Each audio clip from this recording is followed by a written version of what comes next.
Welcome to the Plant-Centered and Thriving Podcast. I'm your host, Ashley Kitchens. Happy New Year to you. Welcome to 2022. I am so glad that you're here. I can't express enough how grateful I am for you and your support. I read a quote. This was a few days ago. Katie actually sent it to me. It was a quote saying, "Who do you want to be this year? Not what do you want to do, but who do you want to be?" And then basically, like, what steps can you take to work toward who you want to be? And it really resonated with me. And it made me think too of how important it is. This is my little tip before we get into the meat of this podcast. How important it is to focus on improving yourself and less about comparing yourself to other people. And it can be tough to stop comparing yourself to other people, but it is definitely doable. One way that has helped me in the past is by focusing on my own strengths and weaknesses, not anybody else's. This way, I'm not comparing myself or constantly trying to compare myself to other people because I know what areas I need to work on. It doesn't matter what anyone else is doing. It matters what I'm doing. And two, with that, spending time around positive people, it can really help you feel good about yourself and your accomplishments. And again, another thing is celebrating the heck out of yourself. Now, that's something that I want to challenge you on this year, especially, is to celebrate your successes, no matter how big, no matter how small. Take that time to reflect on what you've done well in an effort to boost your self-confidence, in an effort to increase that momentum or keep that momentum going, because you are worth it, 100% worth it. All right. What we're going to talk about today are the 10 common questions that Katie and I got this past year. So we put them all into a podcast episode for you, so that you have them in your earbuds and can take them wherever you go. If I don't fully answer a question in one of these clips, definitely go back and listen to that episode. It's going to have a lot more information in it. So this episode is called 7 Steps to Plant-Based. It was actually one of the most popular episodes of 2021. And in this clip, we're going to talk about knowing your why. So number 2, and this is something that I have done, that Katie has done, that I have all of my clients do, and it is to be very clear on your why for transitioning. So why are you transitioning to plant-based? And so what do you think of that one, Katie? Oh, this is a good one. It's a juicy one. It is. You know, Ashley and I worked together for several months a couple years ago, and the reason I called her is I had one reason only. I wanted to lose weight. So I called her up and I'm like, I need to lose weight. And that wasn't good enough for her. We dug way deeper. And the reason it was so life-changing is because I identified my why.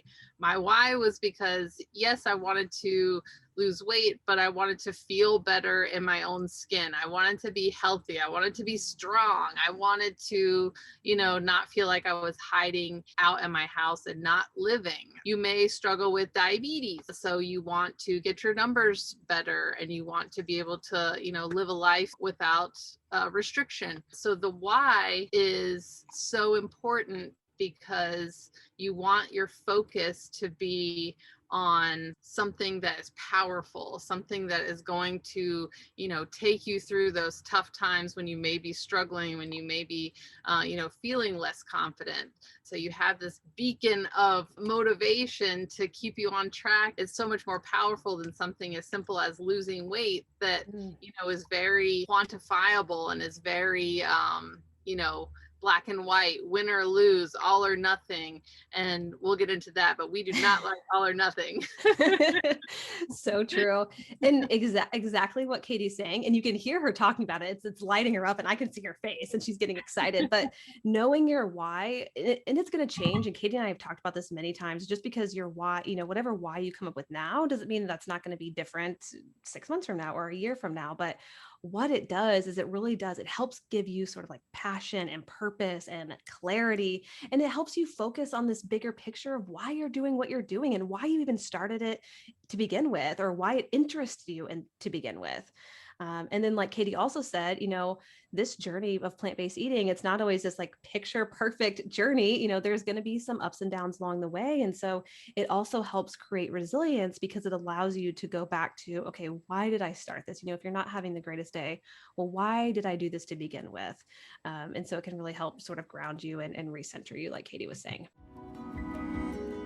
We're going to talk about plant-based partners. This is something that comes up a lot. So maybe you're plant-based, but your partner isn't, or maybe you're plant-based and someone in your family isn't. And really how we can respect each other without shame or guilt. So if they're fine, if your partner is okay with you eating plants, there really isn't a reason to get mad or maybe make them feel guilty for not eating plants or for eating animal products.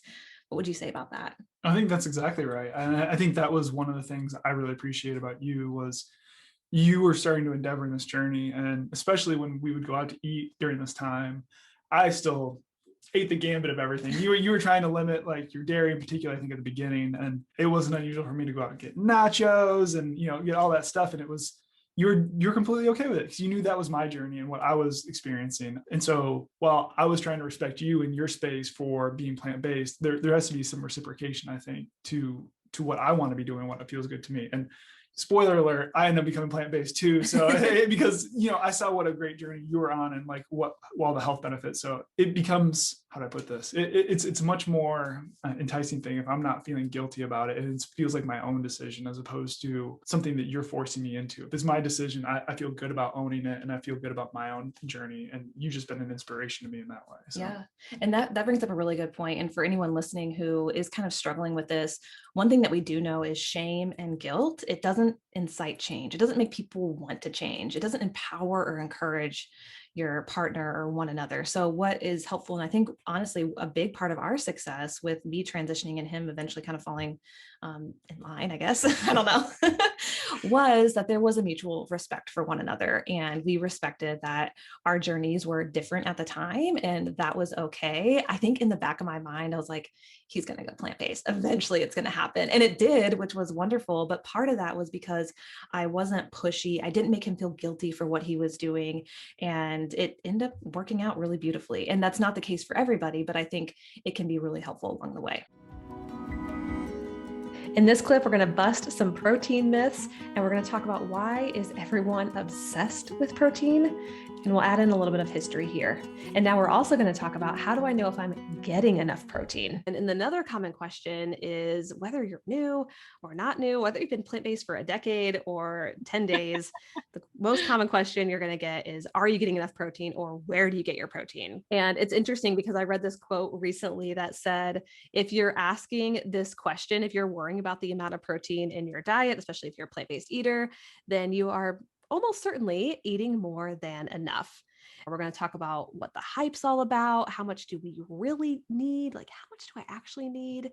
And then how to know if you are getting enough protein, and do you need a protein powder, especially if you're plant-based? So we're going to talk about those 4 things. So protein, very, very simply, just to start out, is one of 3 macronutrients. So when we think about macronutrients, that includes carbohydrates, fat, and protein. So what is all the hype about? Katie, how often do you get this question? Usually if it's a new person that learns that I am plant-based, that's the first thing out of their mouth. Mm-hmm. It's just one of those things that's in our culture. It's baked into all kinds of things, toxic masculinity. You can't have muscles unless you have your protein, and protein comes from meat, and that's it. Ooh. And if you don't eat meat, then you don't have enough protein. Yep. And it's interesting. I've heard a couple people say that this is their answer. When someone asks them, where do you get your protein? A very common response is, well, there's a lot of misinformation out there that meat is our only source of protein or the best source of protein. And so it's also helpful to reframe the fact that plants have protein too. And in fact, they have a lot of protein, more than we ever probably thought about. But part of the reason, like Katie said, is we're so obsessed with protein as a culture. And part of that reason is many of us have lived through this, but we remember the low fat diet craze in the 80s. I mean, it was being promoted by physicians, the federal government, the food industry, the media. It was everywhere. And so part of that has been ingrained into our brains, into our parents' brains, into our parents' parents' brains. And then from there, even in the 90s and in the 2000s, low carbohydrate diets were some of the most popular diets during that period. And so proteins sort of, rose to the surface as this incredibly important macronutrient when, spoiler alert, all three of them are important. But what ended up happening was these other macronutrients got demonized. And so therefore, protein sort of rose to the surface. And now you smack protein on a label and everyone wants to buy it. It's a great marketing strategy. It sells a lot of product. It's crazy if you think about, just like Ashley was saying, think about everything that you have been marketed to that is still with you. And it was years ago. Milk does a body good. Got milk, right? All those things, those are still, when I'm shopping at the grocery store, when I see a gallon of cow's milk, that is still in me from when I was a third grader. It just shows you how powerful those marketing strategies are and how it gets in the population's psyche. And that affects, questions like, where are you going to get your protein? Yes. Yep. Yeah. So in a way, like carbohydrates and fat were deemed toxic by the public mind, and they were kind of promoted that way. It's like, oh, you have to eat low fat. Oh, you have to eat low carbohydrate. No one has ever said you have to eat low protein. At least not very many people say that. So that segues into, well, still, Ashley, like, how do I know if I'm getting enough? And there are two things that you need to remember to make sure that you are getting enough. One is that you're getting enough calories, very, very simply, that you're intaking enough that your body needs. And then number two is that you are eating a variety of plants. So that is also helpful. So two things to make sure that you're getting enough protein. One is that you're getting enough calories, and two, that you are eating a variety. And the reason I talk about variety is because it is important that you do get variety into your diet, just again, so that you're getting a mixture of not just macronutrients, but micronutrients, vitamins, minerals, all those great things. So that's also an important factor in this whole thing as well. I love the variety because I think that point is so important when you're talking about plant-based eating. When people talking about going plant-based or going vegan, I could eat Oreos and vegan macaroni and cheese and I'm plant-based, right? I think what makes going plant-based so much fun is because when I was eating the standard American diet, it was the same thing all the time.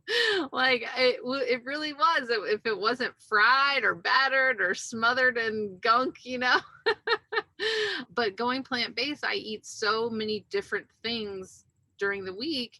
And that's really what's going to get that protein where you need it to be. And it's so easy. You don't have to think about it if you're just eating the rainbow.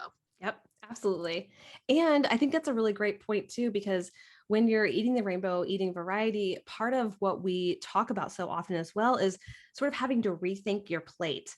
And again, it's so easy to look at sort of the standard American plate when I think about how I grew up, maybe how you grew up, of having like meat and a starch and a vegetable. It's very, very easy to look at your plate and be like, okay, well, that's where I'm getting my protein, the chicken or the fish or the steak, whatever is on my plate. It's very, very obvious because again, we grew up thinking that meat is our source of protein. And so part of this is sort of reframing your plate and remembering too that plants also have protein. Actually, they have an abundance of protein. Everything that you need if you're eating a plant-based diet, gives you plenty and plenty of protein. So that's sort of part of the process as well, is rethinking your plate, sort of stepping outside this box of when we look at a plate, what we normally think it is. And also too, not just thinking that meat is our only source of protein, which, I mean, when I growing up, I grew up on a farm. That's definitely what I thought and was led to believe, when plants have protein too. Here we talk about the importance of vitamin B12. So let's dive into vitamin B12 because this is a question that I get a lot, especially on social media of, okay, well, do I need to be supplementing with vitamin B12? I'm new to plant-based, or heck, some people have even been plant-based for years and they're like, well, still, do I need vitamin B12? I eat fortified foods. We're going to go through all of that. But to give a little background on what vitamin B12 is, it's actually produced by bacteria. So it's not produced by animals. It's not produced by plants. It's produced by bacteria that is in the ground. And so animals and plants get it directly or indirectly from this bacteria. And what's interesting is many animal foods contain high amounts of vitamin B12, but the reason is because nowadays livestock are often supplemented with vitamin B12 in their feed. Part of the reason is in like today's sort of like modern hygienic practices, we clean and sanitize our produce really well. And our soil is sort of, just being exposed to different antibiotics and pesticides and a lot of different things there. So really relying on plant foods and even animals relying on plant foods when they're eating and grazing isn't necessarily a reliable source of this bacteria, vitamin B12, which is often why we as humans supplement, and it's often why livestock are supplemented with it. So back in the day, this wasn't an issue because we just ate the food that was, came through from the dirt, this is way, way back in the day. And so we were able to get our vitamin B12 from that. But nowadays, like I said, with how things are sanitized and cleaned so efficiently, that is no longer the case. And the reason vitamin B12 is so important really for any diet, for anyone following any way of eating, is because it's required for the synthesis of blood cells, for our nervous system to function properly, for DNA synthesis. It is a very, very, very important micronutrient in our diet. So it's common for vegans and vegetarians to have a B12 deficiency, yes, but it's actually even common for people not following a vegan and vegetarian diet to have a deficiency. So it's really important that everyone making sure that their vitamin B12 is in a sufficient range. And we'll talk about how to talk to your doctor about that. But specifically, vegans and vegetarians do need to pay attention because the plant-based diet is essentially, void of a reliable source of vitamin B12, which we will talk about more. And deficiency can present itself in many different forms. So symptoms may include fatigue or tingling, feelings of pins and needles in your fingers and toes. It can, be as far as like a decline in brain function or disturbance of your nervous system. So again, this is just a very, very important lab to make sure that you are getting checked with your doctor and to make sure that you're getting a reliable source of vitamin B12. With a plant-based diet, supplements are the easiest and most reliable way to prevent a B12 deficiency.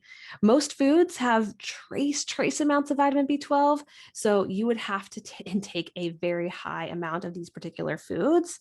And also, too, this comes from the Academy of Nutrition and Dietetics, specifically the Vegetarian Dietetic Practice Group, that fortified foods really aren't a reliable source. They're not considered a reliable source. And so more than likely, it is important that you rely on a reliable source, which is a vitamin B12 supplement. And the great thing is you can get vitamin B12 very, very easily and very, very affordably. There are options that you can take in pill form. You can take sprays. I think there's even like little pieces of paper that you can put on your tongue and let it dissolve. You can get injections. Probably not the most preferred way for most people, but it's a very, very easy supplement to find and take. And I put my favorite supplement in the show notes. This is a B12 supplement that I've been taking for years, and my B12 has been fantastic for years. Here we're going to talk about Noom and the sign-up process. If you didn't listen to my episode all about Noom, I highly recommend going back and listening to it, especially this time of year when advertising for things like Noom are very, very rampant. I would recommend going back and listening to that. So here's more about Noom. Noom was founded by two men, one of which he is a tech entrepreneur, and then the other one is a Google engineer. And this was back in 2008. And fast forward to today, from what I understand, Noom is worth like several $billions, and it's had 50 plus million users downloads. This is just from information that I've gathered off the internet, and their downloads / users have especially increased, as you can imagine, in the past couple years. And a subscription to Noom, it sounds like right now is around $59 a month. I think they do like a week, like a free week subscription, but it is $59 a month to have the app and be on Noom. Like I said earlier, I actually went through like the initial questionnaire of Noom just to see what it was like, and to just so I could tell you more about it here. And in the beginning, they ask you a bunch of questions. The first of which is you basically have the option to lose weight for good, or do you want to get fit for good? So you have those two options to choose from. And then you put in some generic information like your height, your current weight, your goal weight, if you're pregnant, your age, all those types of things. And then as you're going along and kind of filling out this questionnaire online, it gives you a statistic saying that 78% of Noom users have sustained weight loss over 9 months in a 2016 study. And I'm going to touch on more of this here in a little bit. So I obviously filled in all of my information. And then it talks about as a woman in your 30s. So it's talking to me directly because I told them my age. It says the specific combination of foods you eat can have a huge impact on your ability to burn fat. I was like, okay, interesting, really. So then it asks which of the following best describes your typical lunch. And let me tell you, it gives you two options. You do have the option, a third option to click other, but it's telling me, okay, it's asking me, Ashley, what does your typical lunch look like?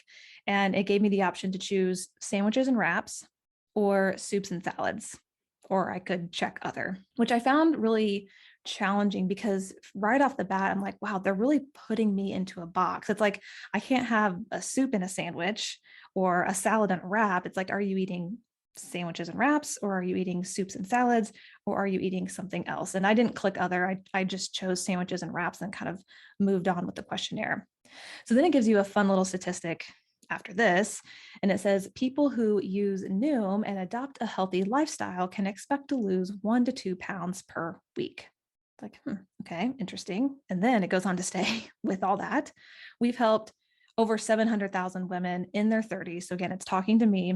It's using language that speaks to me, successfully lose weight. It's like, okay, all right. So then you go on and do like this short health questionnaire asking you about chronic diseases, diabetes, and then ask you to enter your email address and see how much weight, I'll put this in quotes, Ashley, see how much weight you can lose by your vacation for good with Noom. And I didn't touch on this earlier, but it asked me if I had a vacation coming up. So I just put a date that was a few months away. And so it told me that, this is what we're going to do, which I found very interesting.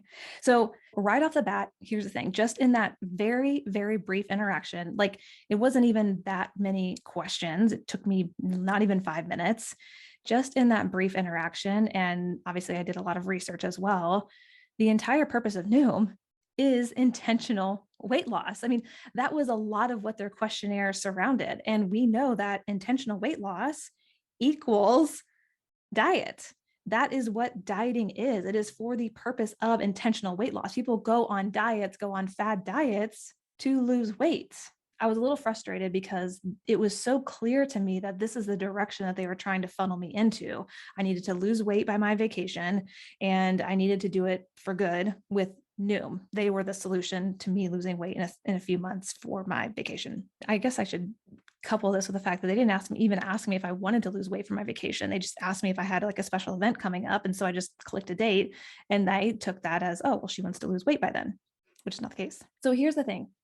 Humans, you and I, you listening to this, you watching this, you and I are getting smarter and smarter when it comes to diets, diet culture, these diet companies.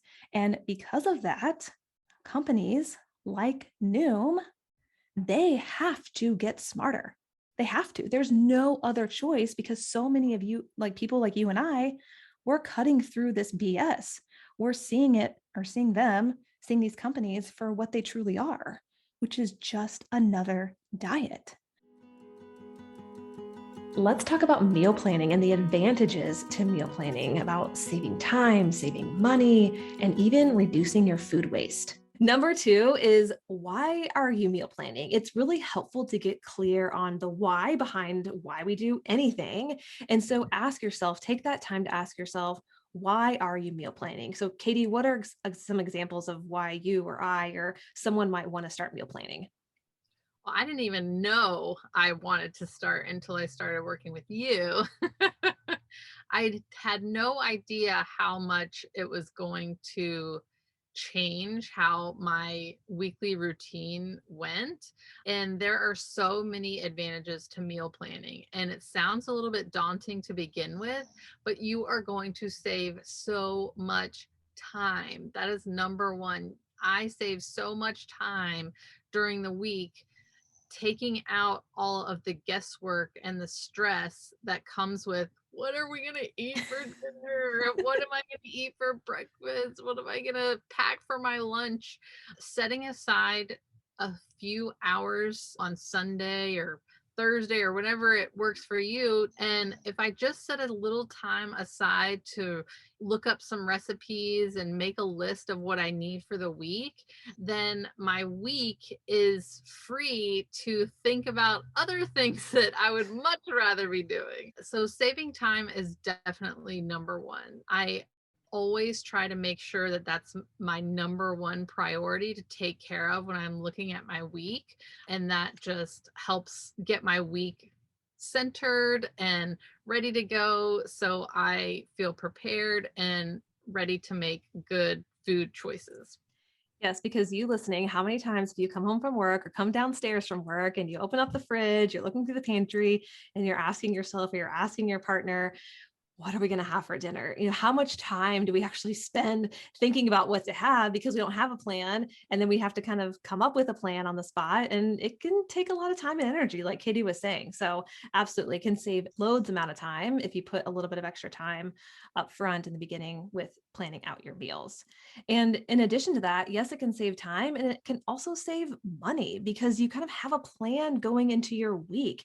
And we'll talk about this at the end. It's obviously very important to allow for flexibility when you plan your meals, but it's really helpful when you actually plan your meals for the week. You're not maybe impulse buying random ingredients, or you're not maybe going out to eat because that's just a default, or ordering delivery, whatever it is. So that can also be really helpful as you're actually taking time to plan out your meals, buy groceries, which we're going to talk more about. And in the end, that ends up saving you money in the long run. If you think about a trip to the grocery store, and I can't even imagine it anymore, where I don't have a plan and you're like, okay, Monday I want tacos, Tuesday I want spaghetti, Wednesday I want veggie burgers. If you take the time to plan, a lot of those ingredients may overlap and you don't have to end up buying ingredients that you don't need. Taco, spaghetti, you can use the same kind of veggie crumbles for both. Before I started meal planning, my grocery bill was through the roof. And that doesn't even count like all the takeout where I didn't even feel like eating the stuff that I had bought at the grocery store. I'm just cooking for one. And so I can get breakfast, lunch, dinner, snacks for a week for like $50. A lot of people think, going plant-based, it's like obscure ingredients and all this really expensive produce. But if you meal plan, you can plan it out where, you can end up saving a lot of money than you were when you were eating mostly meat. So definitely give it a chance. It's crazy how different my life is and how much bigger my pocketbook is. And we're only on number 2. We still have 3 to go. So I think I know, it's amazing. we're doing a good job. And like Katie said, and I remember this as well, when I first started meal planning, I thought back to when I wasn't meal planning and the amount of times I would go to the grocery store without a plan. I would end up overspending, overbuying. I'd come home with all this food and a lot of it would end up going to waste. So that's obviously just throwing out money. And also too, I was not just wasting food, I was wasting money, and I was spending so much time in the grocery store because I didn't have a plan. So again, all those things we kind of talked about, this is a big reason to identify, why it is that you're wanting to meal plan and what value it can add to your life. You know, I love to talk about meal prepping. So here's a bit more on making meal prepping a habit and a priority in an effort to reduce stress. Make meal prepping more of a habit. And even to take that a step further is to prioritize it. A lot of times what I see is we are all very, very busy. And so when it comes to meal planning, which we talked about in last week's episode, we might wait to the last minute and then it becomes a really rushed, stressful experience. And the same goes for meal prepping. If we don't prioritize it or don't take the time to do it, it ends up becoming this sort of stressful experience that, again, we don't want to do this. I don't want to do this again. You know, I had to rush through creating my meals and I was all over the place. My kitchen was a mess. So it can be really helpful again to take the time to prioritize it. And if you're like, oh, I'm not really motivated to do it, I will tell you, and this is something that I keep in the back of my mind, is that action precedes motivation. So it can be really helpful if you're not really just feeling like meal prepping to just start doing it. And then once you do it, you're like, oh my goodness, I am so glad that I did this. So I love this tip because I think this is really what changed, what was one of the biggest changes is I really started to understand that if I didn't kind of get my meals straight, it was such a big stress in my life. If I didn't get it organized and I didn't make it a priority, it really has a trickle down effect. So I don't want to say it ruins your whole week, but it really, if you have a long day on Monday and not you're stressed about that, maybe your boss yelled at you or something, and then you get home and then you and your partner are fighting over what's for dinner because you didn't prep on Sunday. Now you're in the shame spiral. You're like, why didn't I do what I was supposed to do? And then you take it out on your partner. It's just, and then you don't sleep. And then Tuesday you're all grumpy because you didn't get, you see it can be a snowball effect of really making this a way to set up your week where you take that stress away. You're not adding to it. So really understanding that why helps to identify, not only do we want to be healthier and make healthier choices and we want to feel better, but we want to reduce the stress in our life. And this really helps to do that. Yeah, I could not agree more. It's such a game changer. And once you get into it, once you start doing it, you realize during the week how much time you get back because you're not having those conversations of what am I having for dinner? You're not rushing out the door, just throwing anything and everything into a lunchbox, and you're not doing dishes. Like it actually ends up freeing up your time. And it can be hard to imagine that because I know when I first started meal prepping, I was like, well, I don't want to spend 7 hours on a Sunday meal prepping my meals. But in reality, the more you do it, you can become incredibly efficient. I know Katie and I at some point, or it was like an hour, maybe 2 hours in the kitchen that we were meal prepping for our entire week. So it can give you back so much time throughout the week when you take the time just up front to invest into meal prepping. There's nothing like coming home from a long day on Monday and like opening that fridge. It's like, and it has everything all beautifully set up and all you have to do is grab it. And we haven't even talked about the great thing. You're making delicious, healthy food that nourishes your body. That gives you warm and fuzzies too. So not only are you saving on the stress, but you're eating delicious, nourishing food that you made with your own 2 hands. So there's just so much benefit. And like Ashley was saying, you don't understand how much until you actually give it a shot, and then you get addicted to it. You're like, oh my gosh, why didn't I do this a year ago? Yes, that's definitely how I was. I was like, why did I wait so long to do this? And I've been doing it for years, and I can imagine not doing it because it just makes life so much easier. Yes. Meal prepping and intuitive eating, they can actually go hand in hand. So here we talk about how meal prepping and intuitive eating allows you to build pleasure into your meals. So what we first said is that it allows you to have structure and consistency. It makes it easy to honor your hunger. And then segueing into what Katie said, which it really does allow you to build pleasure into your meals. It allows you to create meals that you're excited to eat. And that's the key here. Is you're not making meals that you feel like you should make, Right. Is you're making meals that you actually desire to eat throughout the week, whether it's the same meal for breakfast or the same meal for dinner, or whether it's something different every night or every day. it allows you, again, to build pleasure into your meals where food is enjoyable. I know I would choose foods out of convenience a lot of times because I wasn't making my mealtime a priority. So I would kind of make these choices of fast food and things like that.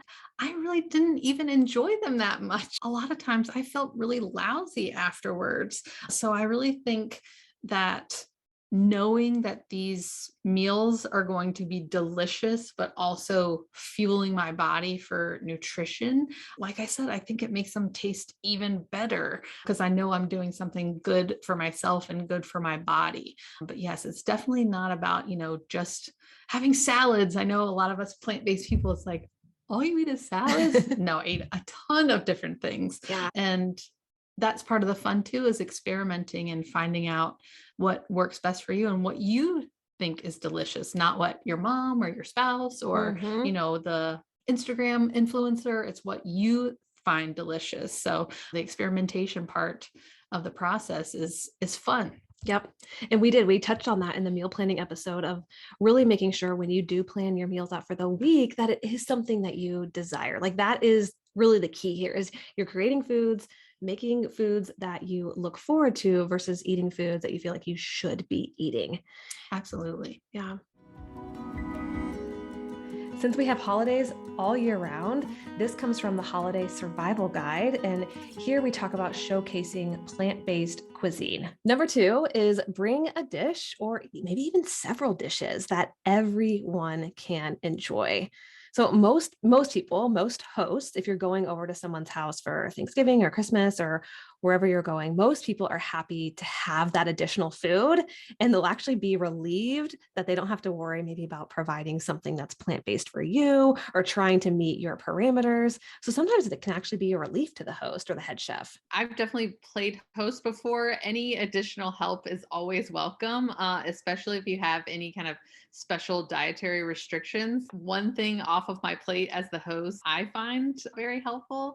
And think of it like an opportunity to not only make sure you have something to eat at the party, but to really showcase, plant-based cuisine. And there's a million recipes to kind of veganize, the traditional holiday dishes. So there's so many more options out there than there used to be of having stuff pre-made. So even kind of traditional restaurants that maybe aren't specifically plant-based are really trying to cater to the plant-based community, which we appreciate so much. So you might have to do a little bit of digging, but again, if you're pressed for time, that's a great way to show off as something that's professionally made, that we can put our best foot forward and be like, this is how delicious plant-based cooking can be. I didn't make it, but it's still delicious. Yep. There is no shame in that game of bringing something from somebody else. Plus it takes a load off your plate.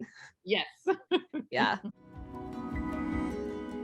Here's an example of Katie and I working together on limiting beliefs. We talked about so many things, but definitely limiting beliefs was one of the main parts of kind of getting my mindset on a different path. And I think one of my big limiting beliefs that I used to have about myself was I was in the position I was because I was a lazy person, because I didn't take care of myself and I wasn't worthy of taking care of myself, and I was lazy. And so I kind of deserved everything that was wrong in my life, and it was my fault basically.